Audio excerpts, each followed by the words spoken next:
77% das mortes por Covid-19 em todo o mundo entre gestantes e mulheres no pós-parto. Os dados são de um estudo realizado por pesquisadores de diversas instituições brasileiras. No programa de hoje, nós vamos falar sobre a pesquisa e discutir os dados que ela revela. Participam Roxana Knobel, professora doutora do curso de Medicina da Universidade Federal de Santa Catarina, e Débora Santos, professora doutora da Faculdade de Enfermagem de Campinas. Muito obrigada pela participação de vocês hoje aqui no Opinião Pernambuco. Eu vou propor que a gente comece falando um pouquinho sobre a pesquisa propriamente e depois aí a gente vai discutindo os dados que são revelados por essa pesquisa que vocês fizeram. Duas perguntas para a gente começar. A primeira, se as mulheres são maioria nessa pesquisa que foi feita por vocês e quais são as instituições representadas na pesquisa. Eu vou pedir para a Débora responder a primeira pergunta, se as mulheres são maioria, e Roxana depois fala para a gente quais são as instituições que estão representadas aí nesse estudo. Débora, por favor. Boa tarde, Estela. Obrigada pela essa oportunidade de a gente estar discutindo os dados dessa pesquisa. Na verdade, esses dados que você colocou, né, dos 77% de óbitos registrados de gestantes pela Covid, é de um estudo anterior. Nós temos dois estudos que nós estamos discutindo aqui. Um é desse que traz esse resultado que você salientou, dos 77% de óbitos concentrados no Brasil em gestantes, e o outro estudo é sobre as disparidades raciais nos desfechos da Covid, dessas gestantes. Como a gente está falando de gestantes, né, então a totalidade das pessoas pesquisadas, porque ambos os estudos, né, foi realizado a partir da planilha de domínio público do CIVEP, que é o Sistema de Informação e Vigilância Epidemiológica de Gripe, que é disponibilizado pelo Ministério da Saúde, tem sido disponibilizado mensalmente. Então, esse primeiro estudo ele foi feito a partir da planilha CIVEP de junho. Nesse estudo, eu não participei, eu sei porque acompanho a produção da equipe, né? Eu participo da segunda análise, que originou o segundo estudo, que foi sobre as disparidades raciais nesses desfechos, que a gente comparou gestantes pretas e brancas. Débora, a gente vai falar sobre os dois estudos, o resultado Exato. Que os dois estudos apontam.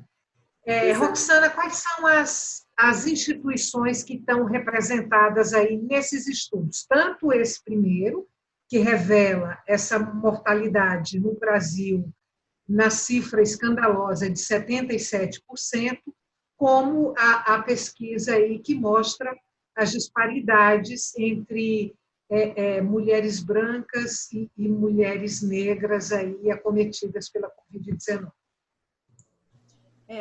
Obrigada por me chamarem para participar desse programa. Eu queria bom, então, temos um grupo brasileiro de estudos de Covid-19 na gestação. Esse grupo ele foi montado de pesquisadores de diversas universidades e instituições brasileiras que, desde o início da pandemia, se preocuparam com os efeitos que o Covid-19 poderia ter na gravidez. Isso, em parte, por causa que a maioria de nós, esses pesquisadores, já estavam envolvidos no cuidado de gestantes em 2009, quando houve a gripe por H1N1, que acometeu muitas gestantes. Então, no início da pandemia, as notícias que se tinham, os estudos internacionais que se tinham, não apontavam um risco para grávidas e puérperas, né? Grávidas e mulheres logo após o parto. Mas, conhecendo os dados de 2009 e vendo a evolução dos casos junto com outras patologias, na clínica, na prática diária, esse grupo de pesquisadores falou, não, vamos começar a ficar atentos. Quando apareceram as primeiras mortes maternas que saíram noticiadas na imprensa, esse grupo foi criado, é um grupo composto por pesquisadores de diversas universidades do Brasil, a maioria pesquisadoras, mas tem pesquisadores também. Tem do Recife, de Botucatu, São Carlos, Ribeirão Preto, eu que sou de Florianópolis, São Paulo, Rio de Janeiro, Fortaleza, Campina Grande, João Pessoa e Rio de Janeiro. Então, tem vários pesquisadores de várias universidades. No caso do Recife, tem a participação do INIP, não tem? Exato. Pesquisa? A doutora Leila, a doutora Melania Amorim, e é isso. Aí, no Nordeste, temos também a doutora Liduína, de Fortaleza, e a doutora Adriana, de Campina Grande, que também são do Nordeste. Tá. Eu queria começar aí pelo estudo que revela esse percentual de 77%, embora você não tenha, Débora, participado desse estudo, mas não tem problema, porque você acompanhou e você está integrada ao estudo que vem como consequência desse. Então, eu também vou querer sua opinião sobre o que esse primeiro estudo revela. E eu queria começar repercutindo com vocês esse percentual de 77%. O que explica o fato do Brasil concentrar 77% dessas mortes entre gestantes e mulheres no pós-parto? Eu vou começar, inclusive, Débora, com você, e depois eu chego lá em Roxana. Pelo que eu tenho acompanhado, né, do estudo desse grupo, é uma cifra, né, uma taxa elevadíssima, né? É bom destacar que esse dado é a respeito do que a gente tem registrado. Então, é possível que tenha muito mais que isso, só que não foi notificado, não foi registrado, né? E destacar que a mortalidade materna é uma causa, né, de morte evitável.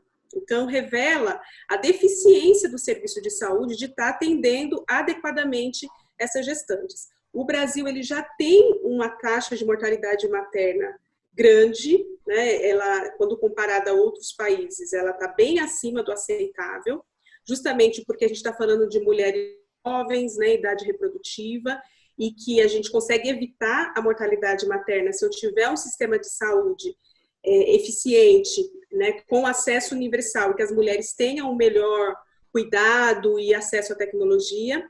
Então, quando vem, né, a Covid, essa situação que já é delicada, né, de atendimento e cuidado à mulher gestante, ela se acentua, que está sendo aí retratado nesses dados alarmantes, tanto desse primeiro estudo, né, com essa concentração alta de mortalidade materna pela Covid no Brasil, mas também em relação às disparidades raciais que a gente encontra no segundo estudo.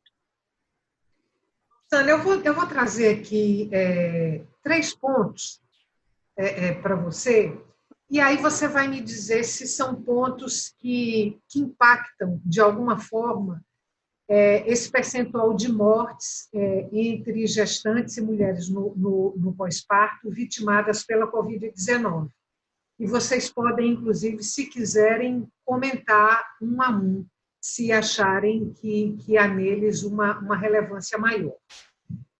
Atendimento pré-natal de baixa qualidade. Um ponto. Disparidades raciais no acesso aos serviços de maternidade. Aí acho que a gente já entra até na segunda pesquisa. E violência obstétrica. Em que medida são realidades, são situações brasileiras que impactam esse número de mortes? Eu acho, Stella, que é importante voltar um pouquinho na pergunta anterior e ressaltar o que a Débora disse. Não temos como saber se morreram mais pessoas, sei lá, em países da América Central, ou se morreram mais pessoas em países africanos, ou até mesmo na Ásia, ou mesmo na Europa, que não foram registrados. Isso a gente não sabe. Das mortes registradas no mundo, o Brasil tem esse registro importante, certo? Isso é importante a gente frisar. Outra coisa, pelos dados que a gente tem, apesar de serem dados brutos, né, dados que a gente não acessa o prontuário da pessoa, a gente sabe que a pessoa morreu e tem alguns dados epidemiológicos da doença, momento do diagnóstico, que nos permitem fazer algumas hipóteses, mas a gente não está analisando dado a dado, caso a caso. Mas é importante que se saiba que que esses casos estão acontecendo, que essas mulheres estão morrendo, justamente para poder ter políticas públicas, ter cuidados clínicos com essas mulheres. Então, é importante que esses dados sejam ditos e ressaltados, né? E é importante mostrar para o mundo que o Covid é, sim, uma doença que atinge mais fortemente, não sei se mais fortemente, mas enfim, que pode sim causar um desfecho muito negativo para gestantes e mulheres no pós-parto. Então, é bem importante ressaltar isso. Eu vou pedir para vocês para a gente fazer um intervalo agora, curtinho, e daqui a pouquinho a gente volta e retoma essa conversa, tá bom? O intervalo é bem curto. Você que está em casa, não saia daí. O tema de hoje do Opinião Pernambuco são as mortes no Brasil por Covid-19 entre gestantes e mulheres no pós-parto. Até já.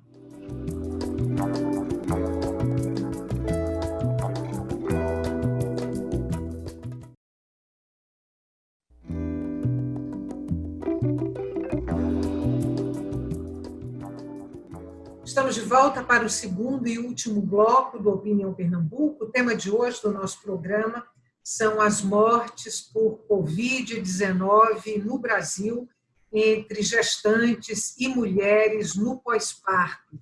Participam do nosso programa Roxana Knobel, professora doutora do curso de Medicina da Universidade Federal de Santa Catarina, e Débora Santos, professora doutora da Faculdade de Enfermagem de Campinas. Lembrando para você que o Opinião Pernambuco também é veiculado pela Rádio Universitária FM e pela Rádio Universitária Paulo Freire AM.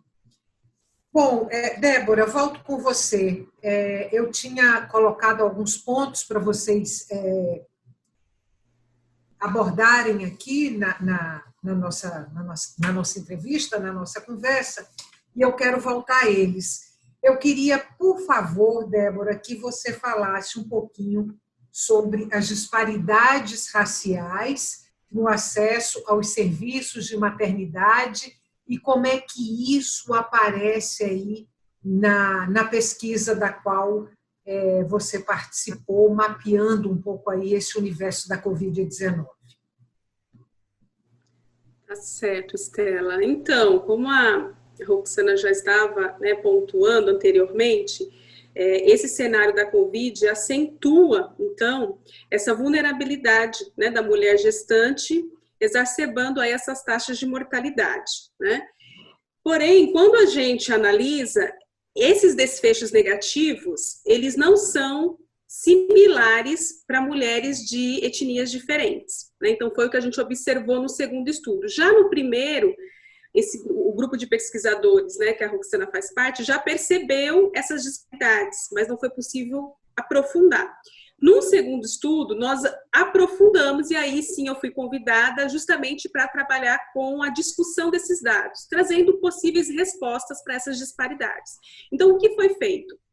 Dessa planilha que nós já mencionamos, que é de domínio público, nós comparamos o grupo de mulheres brancas e pretas com notificadas nesse sistema. Então, lembrando que todas as notificações desse sistema são de casos graves, da Covid. O que nós observamos? Que as mulheres pretas, elas chegam numa situação pior de saúde. Então, elas chegam com mais dispneia. Então, se eu for comparar o grupo de pretas e brancas, o grupo de pretas chega com mais dispneia e uma baixa saturação de oxigênio quando eu comparo esse grupo de mulheres pretas com o grupo de mulheres brancas. Como elas chegam numa situação pior de saúde, elas também precisam do uso do respirador numa maior frequência. Se a gente for comparar os dados aqui da nossa publicação, né, 15%, cerca de 15% das mulheres pretas precisaram do uso de respirador contra 7,3% das mulheres brancas. Então, assim, o dobro, né, de necessidade do uso desse respirador. E isso refletiu numa taxa de mortalidade quase 2 vezes maior para a mulher preta.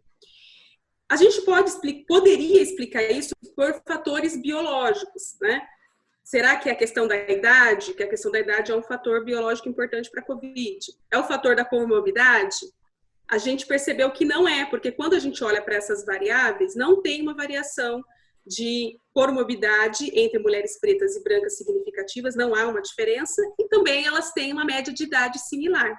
Então, qual é a explicação para essa disparidade? A gente percebeu que essa explicação é justamente porque essa mulher preta, ela está chegando mais tardiamente. E ela chega porque ela tem piores condições de vida ocasionadas por esse sistema que nós vivenciamos de racismo estrutural, que dificulta a chegada dessa mulher até o serviço de saúde. Então, ela tem menos acesso ao serviço, ela chega mais tarde, e aí tem desfechos piores.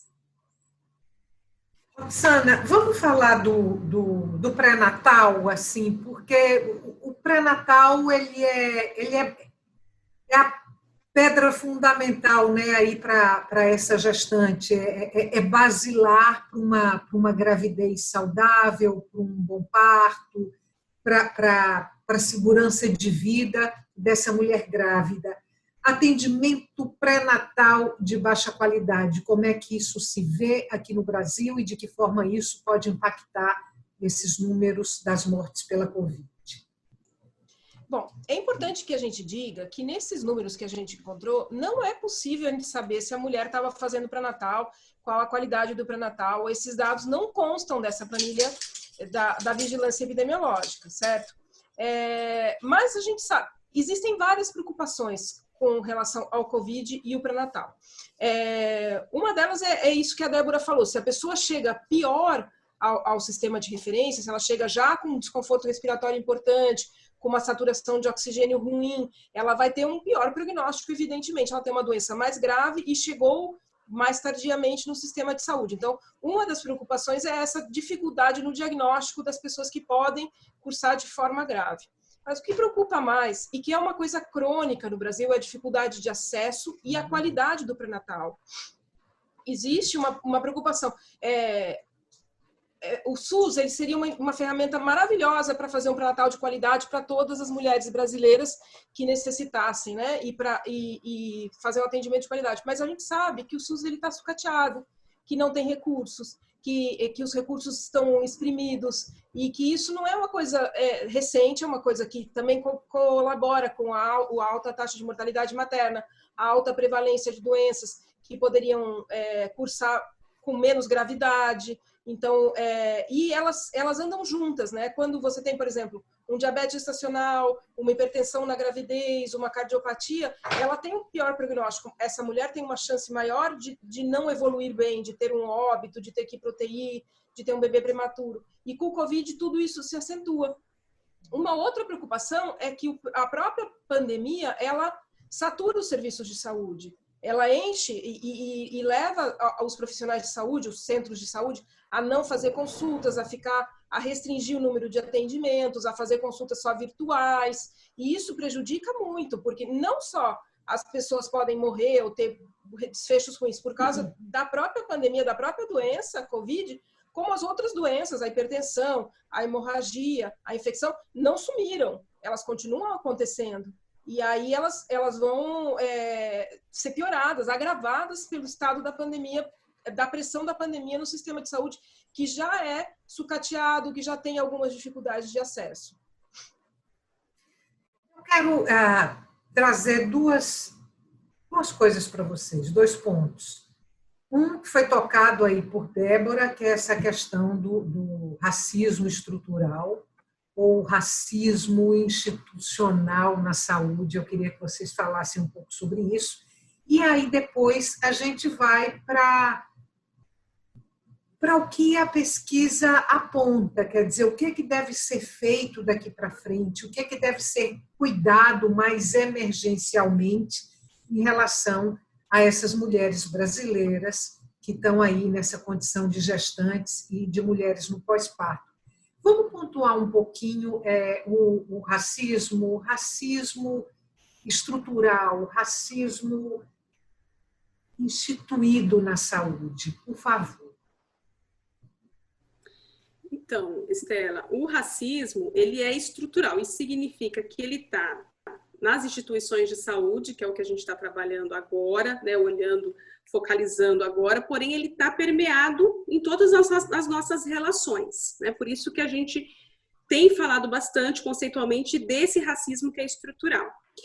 Ele está nas relações interpessoais, ele está internalizado nas pessoas negras, porque elas vivem nessa estrutura racial que está o tempo racista, que está o tempo todo, né, colocando o seu valor e o seu mérito, colocando em dúvida seu valor e seu mérito, baseado nas suas características fenotípicas, né, ligadas à etnia negra. Então, é um sistema bastante complexo. Como que ele se manifesta? Como que ele está manifestado nesses dados que a gente está apresentando? Ele está manifestado quando essa mulher preta, a gente está falando aqui das mulheres pretas, porque no IBGE tem a classificação de pessoas negras em pretas e pardas. Nós pegamos a mulher preta, que é aquela que vai perceber o racismo da sua maneira mais perversa, né? Ela está na base dessa pirâmide de poder. Então, ela percebe essas estruturas opressoras por ser mulher, numa sociedade que a gente vive que é sexista, né? E também por ser preta numa sociedade que é racista. E aí, se a gente for olhar até os dados do IBGE, a gente não fez isso no estudo porque não tinha condições mesmo do tamanho do estudo para ser publicado na revista, mas se a gente for comparar com os dados do IBGE, a gente vai ver que todos aqueles indicadores sociais, eles são piores para as mulheres pretas. Quando eu olho renda, né? Quando eu olho habitação. Então, tudo isso estrutura condições piores para as mulheres pretas, que já vão colaborar por desfechos também mais negativos em relação à saúde da mulher, em relação à gestação e consequentemente, em relação ao contexto que a gente está vivendo de pandemia, que exacerba essas questões.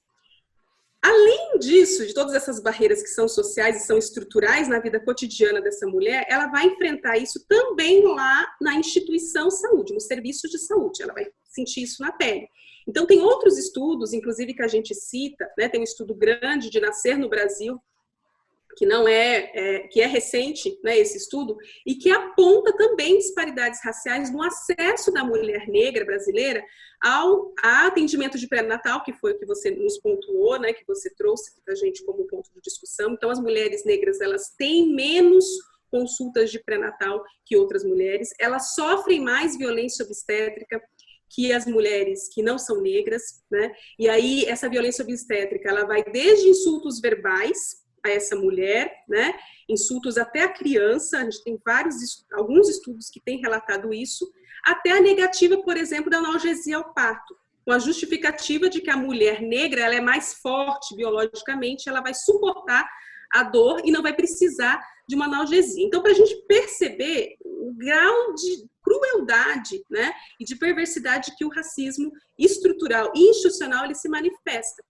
E aí, quando a gente olha para esses dados, eles estão gritando para a gente essas disparidades, em que, em diversos contextos da nossa sociedade, são camufladas, silenciadas, né, explicadas como situações menores, que na verdade não tem tanta relevância assim, porque afinal de contas o Brasil é miscigenado e nós vivemos num país de cordialidade. Então, esses dados eles vêm trazer que não, que esse racismo ele está aí e esses dados gritam, né? Eles são bem incisivos para mostrar essa desigualdade e esse racismo. Roxana, eu tenho 2 minutos para terminar o programa e esses 2 minutos, então, agora ficam com você para você falar de caminhos possíveis a partir disso que essas 2 pesquisas revelam para o Brasil. Bom, 2 minutos para tudo que eu quero falar, mas enfim, vamos lá. Eu gostaria de dizer que a gestante, que a gente tem que deixar claro que a gestante é sim, a gestante é a puérpera, né, a mulher que acabou de ter bebê, elas são sim grupo de risco para uma evolução ruim do Covid-19. Então, não temos um tratamento específico para essa doença, somente tratamento sintomático. Então, a melhor coisa que as mulheres grávidas e puérperas podem fazer é o distanciamento social mesmo, para evitar se contaminar, se contagiar. Isso deve ser feito. Eu sei que deve ser difícil no puerpério, né, com bebê pequeno, mas é importante. A gente não sabe os efeitos da doença nos bebês pequenos. A gente sabe que é grave para mulheres no pós-parto, então todo cuidado é pouco, né? Não adianta falar, mas é só uma pessoa que eu conheço muito, que eu gosto muito, a pessoa pode estar assintomática, a pessoa pode estar numa fase que ainda não apresentou sintomas. É muito importante que a gente mantenha o distanciamento social. E isso a gente gostaria que todas as grávidas e puérperas tivessem isso garantido, né? Por lei, principalmente as que trabalham com o público, pudessem se afastadas do seu trabalho para terem menos risco, né? E, claro, uma garantia de uma vida digna, as que precisarem, né, não trabalhar, que isso seja garantido pelo governo. Que seja garantido um pré-natal de qualidade para todas as mulheres, isso é importantíssimo, isso é uma luta que nós todos devemos ter como profissionais de saúde, como mulheres, como cidadãos. Garantia de pré-natal de qualidade, isso vai melhorar. E, claro, não adianta, a gente tem que melhorar o acesso das pessoas ao sistema de saúde. Então, tem que ter UTI, respirador suficiente para atender essa demanda. E as gestantes e as puérperas deveriam ser muito prontamente atendidas, deveriam ter prioridade porque elas são geralmente pessoas jovens, que vão ter uma família inteira para cuidar. Então, elas deveriam ser as primeiras a serem atendidas. Claro que todos devemos ser atendidos, toda a população, mas a gente gostaria de uma garantia de atendimento adequado, de pré-natal, até as que precisassem de UTI ou de respirador, para todas, acesso para todas. Isso eu acho que são os pontos mais importantes. E, claro, uma ação governamental que permita que isso aconteça, né? Investimento em saúde, em pesquisa, em cuidado, para que as pessoas não cheguem a esse ponto de precisar morrer, e as que chegarem a ponto de estar em insuficiência respiratória tenham os cuidados adequados. Muito obrigada, mais uma vez, a vocês duas por terem aceito o convite do Opinião Pernambuco, por terem participado desse programa e por trazerem para o debate público um tema tão importante como esse. Obrigada mais uma vez. Muito obrigada. Eu agradeço. Obrigada a vocês.